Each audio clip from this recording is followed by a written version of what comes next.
Boa noite, meus caros e minhas caras ouvintes. Está no ar o momento de reflexão. E o locutor que vos fala é o evangelista Polonini. E o momento de reflexão vai no livro de Romanos, capítulo 12, verso 1 a 2. Capítulo 12, verso 1 a 12 diz: Rogo-vos, pois, irmãos, pela compaixão de Deus, que apresentei os vossos corpos em sacrifício vivo, santo e agradável a Deus, que é o vosso culto racional. E não sedes conformados com este mundo, mas sede transformado pela renovação do vosso entendimento, para que experimenteis que seja a boa, agradável e perfeita vontade de Deus. Meus queridos e minhas queridas, vivemos um momento difícil, um momento e que nos chama a atenção a respeito da própria violência. Hoje, o grande incentivador desta violência são as drogas. Nessas comunidades, nós podemos observar filas quilométricas para comprar drogas, e na sua maioria são jovens.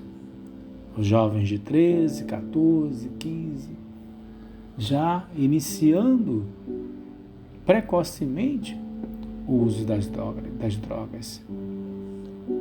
E certas questões nós sentimos culpados por essa questão estar o quê? Aumentando mais ainda, se avolumando. E não tem ninguém que possa lutar, batalhar, resolver essa tal problemática. E assistimos isso como? Passivamente. Assistimos passivamente e nos conformamos com essas questões, a desigualdade, a miséria. E a sociedade brasileira hoje ela está o quê? Praticamente doente.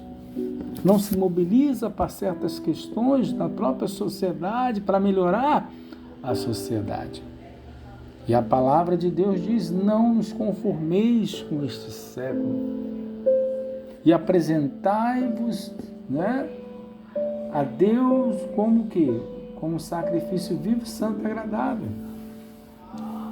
E, meus queridos, a nossa vida cristã, ela tem que ter um sentido, um propósito para fazer o quê?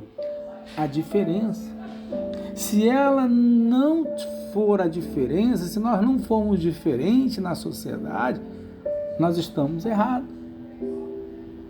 E aí me faz lembrar algo interessante, um episódio na vida do filósofo Jean-Paul Sartre, que vai ilustrar esse tipo de existência. Um jovem que estava para tomar uma decisão, procurou seu conselho sobre o sentido da vida. O filósofo disse que não havia sentido algum. Por isso, ensinava que o que importa é que vivamos a cada momento intensamente. Então, meus queridos, você pode observar que o pensamento de Sartre, ele defende o quê? Que a liberdade do homem, o homem foi condenado a ser livre. E ele faz o que? Ele determina, através das suas escolhas, a sua vida. Ele é livre. Então ele mesmo cria seus próprios valores e significados. Ele mesmo vai criar seus caminhos para chegar o quê? A um denominador comum. Então, nós podemos analisar que a vida do cristão, ele tem um propósito. Porque quando nós cremos no poder de Deus, na palavra de Deus, no Santo Espírito, em Jesus, quem passa a nos guiar? O Espírito Santo. O Espírito Santo. Uma vida, se não há uma diferença entre um cristão e um não cristão, quanto à sua vida, está errado. Alguma coisa tem que observar e analisar. Então, o sentido da nossa vida vem da criação geral de todos os seres humanos, que não foi por acaso. E da criação de cada pessoa não foi por acaso. Então, o cristão sabe por quê e para quem vive. Um cristão não vive como se não soubesse o porquê. Esta é a sua diferença. Então, meus queridos, é diferente também o que um cristão orienta a sua vida pelo quê? Pela palavra de Deus.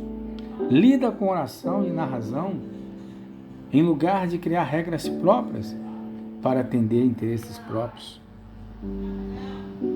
Não há diferença entre o cristão e o não cristão quanto à orientação de sua vida. Está errado. Se um cristão não se orienta pela palavra de Deus, mas por sua própria palavra, decidindo o que é certo por si mesmo, escolhendo o que é bom por si mesmo, formando sua própria lista de pecados, não tem diferença em relação às outras pessoas. E se não tem diferença, meus queridos e minhas queridas, está errado. Então, meus queridos, um cristão é alguém que procura, que almeja intensamente ser guiado pelo Espírito de Deus. Então, a Bíblia, a palavra de Deus, ela passa a ser o quê? A referência para nós cristãos. Faz toda a diferença e ela aponta o quê? O caminho da certeza, da convicção, para onde nós vamos, qual o sentido das nossas vidas. Nós temos o sentido, não estamos mais aos nossos belos prazeres, não estamos mais às nossas próprias escolhas, ou ser agentes das nossas próprias histórias. Não. Nós temos um Deus que tem o quê? Quando chama você, tem o quê? Um plano. Um plano perfeito. Um plano para a sua vida. Basta você estar aonde para que esse plano possa ser manifestado, realizado. É um processo, é um caminho a ser seguido. E esse plano, para ser perfeito, você tem que fazer o quê? Levar uma vida cristã saudável, levar uma vida cristã que possa abençoar as outras pessoas, levar uma vida cristã que possa combater as injustiças, a miséria, a pobreza, que possa ficar indignado com todas as formas de injustiça nesse mundo. Fazer o melhor possível, trazendo o que? O amor, a compaixão nessa vida. É isso que faz toda a diferença no meio. Porque nós temos um referencial, nós temos a estrela guia. Glória a Deus por isso, glória a Deus. Mas a minha vida não tem sentido, evangelista. A minha vida não tem mais um propósito. Eu estive com Deus, mas a minha vida não tem mais isso. Hoje eu estou desanimado. Hoje eu parei.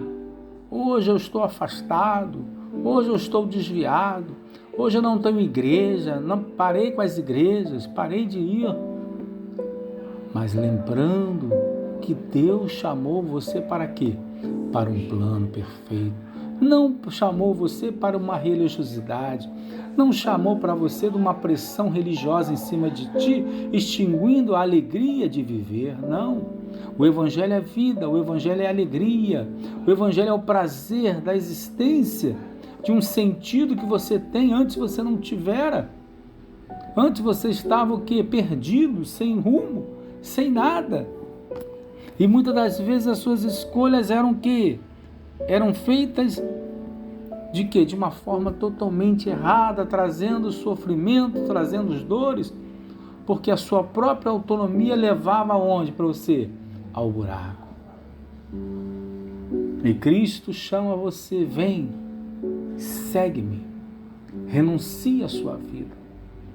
Essa é a dificuldade do não cristão, abrir mão da sua liberdade, pensando que vai estar dependente de um Deus tão somente, mas esquecendo que estar na mão de Deus é algo tão prazeroso, tão maravilhoso.